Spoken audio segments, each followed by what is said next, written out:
সাবেক রাষ্ট্রপতি মেজর জিয়াউর রহমানের হত্যাকাণ্ডের দিন কি ঘটেছিল, মেজর মুজাফফরের সেই তথ্যের মধ্য দিয়ে বেরিয়ে এসেছে। শুনতে থাকুন।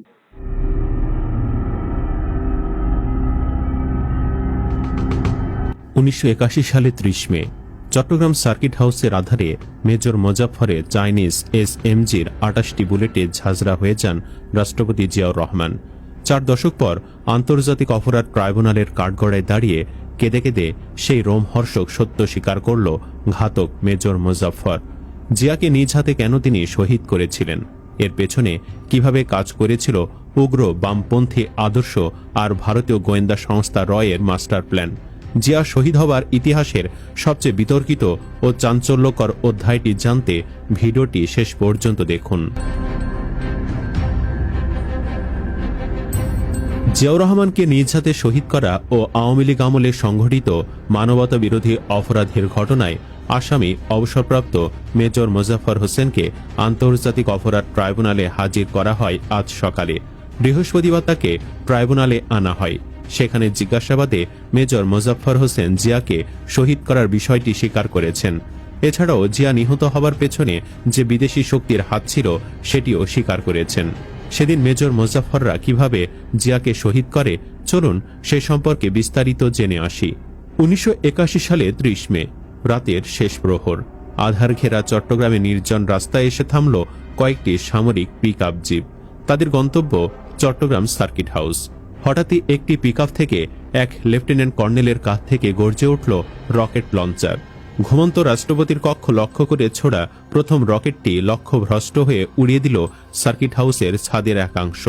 পরক্ষণেই আরেক মেজরের কাঁধের লঞ্চার থেকে দ্বিতীয় রকেটটি গিয়ে আঘাত হানল সার্কিট হাউসের মূল প্রবেশদ্বারের ঠিক ওপরে। এর মাঝেই অন্য আক্রমণকারীরা সাব মেশিন গান থেকে শূন্যে অন্ধের মতো গুলি ছুটতে ছুটতে এগুতে থাকল প্রধান ফটকের দিকে। তাদের মূল উদ্দেশ্য ছিল পাহাড়ে নিয়োজিত পুলিশ ও প্রেসিডেন্সিয়াল গার্ড রেজিমেন্টের সদস্যদের মনে আতঙ্ক ছড়িয়ে নিষ্ক্রিয় করে দেওয়া। ঝড় বৃষ্টির ক্লান্তি কাটিয়ে প্রহরীদের অনেকেই তখন ঘুমে আচ্ছন্ন ছিলেন। আকস্মিক গুলির শব্দে ঘুম ভাঙতেই তারা এলোমেলো প্রতিরোধ করার চেষ্টা করলেন, কিন্তু প্রতিপক্ষের প্রবল আক্রমণের মুখে তা বেশিক্ষণ স্থায়ী হল না। তীব্র গোলাগুলির মুখে প্রধান ফটকের পুলিশ প্রহরীরা অচিরেই অস্ত্র ফেলে মাটিতে উপড় হয়ে শুয়ে পড়ল। কেউ কেউ সরীসৃপের মতো বুকে হেঁটে পালিয়ে আত্মরক্ষা করার চেষ্টা করল। তবে পাল্টা প্রতিরোধ এলো সার্কিট হাউসের মূল ভবনের দরজায় পাহাড়ে থাকা পিজিআর সদস্যদের চীনা স্বয়ংক্রিয় রাইফেল থেকে। আক্রমণকারীরা সেদিকে লক্ষ্য করে বুলেটের বৃষ্টি বর্ষণ করলে নিমিষে স্তব্ধ হয়ে যায় সেই প্রতিরোধ। চট্টগ্রামের মসজিদগুলো থেকে তখনও ফজরের আজান ধ্বনিত হয়নি। গুলির বিকট শব্দে আকস্মিকভাবে ঘুম ভেঙে আতঙ্কিত হয়ে বসে পড়লেন রাষ্ট্রপতি। বিভ্রান্ত চোখে ডানে বামে তাকিয়ে তিনি অনুধাবন করার চেষ্টা করলেন নিজের অবস্থান। কোথাও কোনো বড় বিস্ফোরণ ঘটল কিনা, কেঁপে উঠল কিনা চারপাশ, সেটা বোঝার আগেই পরবর্তী বিকট বিস্ফোরণে কেটে গেল তার প্রাথমিক বিস্ময়। তিনি স্পষ্ট বুঝতে পারলেন এগুলো গোলার আওয়াজ এবং তিনি এই মুহূর্তে রয়েছেন চট্টগ্রাম সার্কিট হাউসে।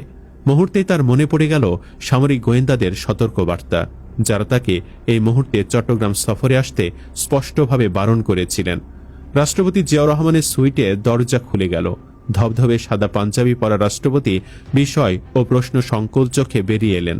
মোজাফফরের নেতৃত্বে একদল বিদ্রোহী সেনা সদস্য তাকে ঘিরে দাঁড়ালো। কেউ হয়তো কিছু বলতে চেয়েছিল, কিংবা রাষ্ট্রপতি নিজেও তাদের কিছু জিজ্ঞাসা করতে চেয়েছিলেন। কিন্তু ঠিক তখনই জিয়া কোথায় বলে চিৎকার করতে করতে সিঁড়ি টপকে উন্মাদের মতো এক যুবক উঠে এলো। রাষ্ট্রপতি কোনো কিছু বুঝে ওঠার বা কথা বলার আগেই গর্জে উঠল ওই যুবকের হাতের চাইনিজ এসএমজি।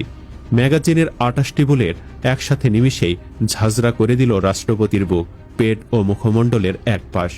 হ্যাঁ, এই যুবকই ছিলেন মেজর মোজাফফর। পাশে থাকা অন্য সেনারা চিৎকার করে উঠল, কি করলেন! এক ঝাঁক বুলেটের প্রচণ্ড আঘাতে রাষ্ট্রপতি নিথর দেহটি পেছনে দেয়ালে ধাক্কা খেয়ে আছড়ে পড়ল কাঠের মেঝেতে। চোখের পলকে রক্তে রঞ্জিত হয়ে গেল তার পরিহিত ধবধবে সাদা পাঞ্জাবি। নিভে গেল বাংলাদেশের রাষ্ট্রপতি জিয়াউর রহমানের জীবন প্রদীপ। পড়ে রইল কেবল এক নিথর দেহ। এই মর্মান্তিক ট্র্যাজেডির পেছনে ভারতীয় গোয়েন্দা সংস্থা রয়ের প্রত্যক্ষ বা পরোক্ষ ভূমিকা নিয়ে নানা বিতর্কের অবকাশ রয়েছে। বলা হয়ে থাকে ভারতের তৎকালীন প্রধানমন্ত্রী ইন্দিরা গান্ধীর অনুমোদনক্রমে বিদ্রোহী সেনাদের সাথে নিয়ে জিয়াউর রহমানকে শেষ পরিকল্পনা করেছিল।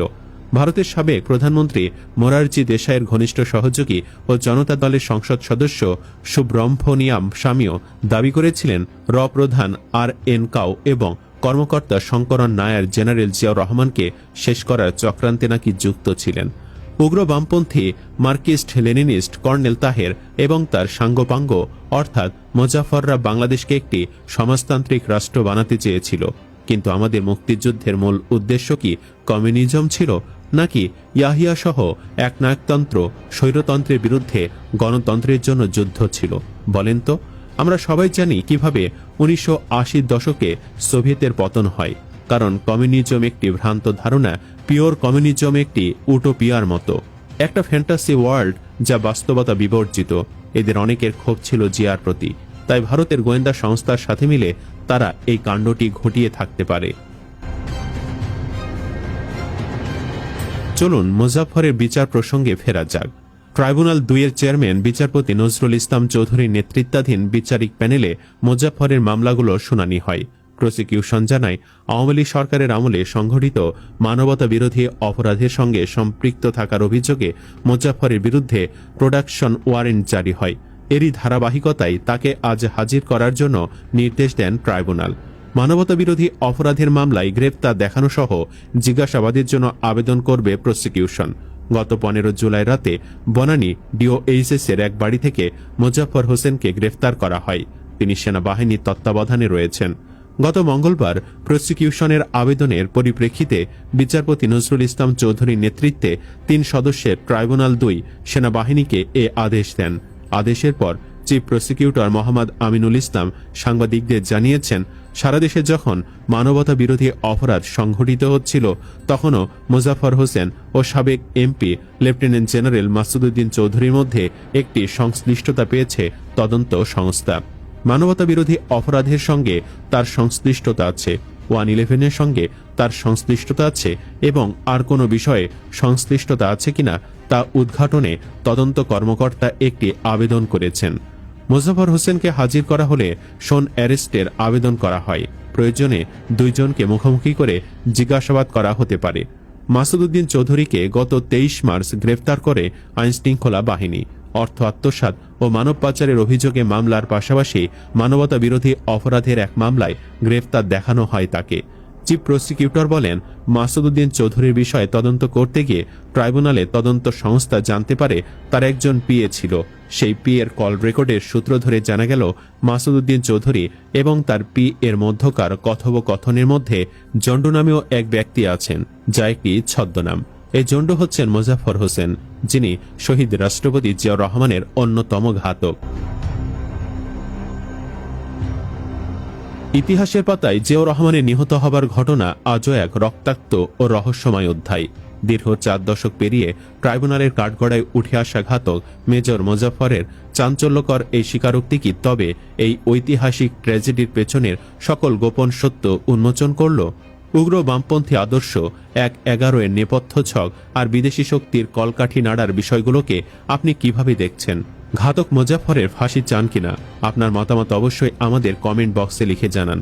ভিডিওটি ভালো লাগে লাইক ও শেয়ার করে সত্য ছড়িয়ে দিন।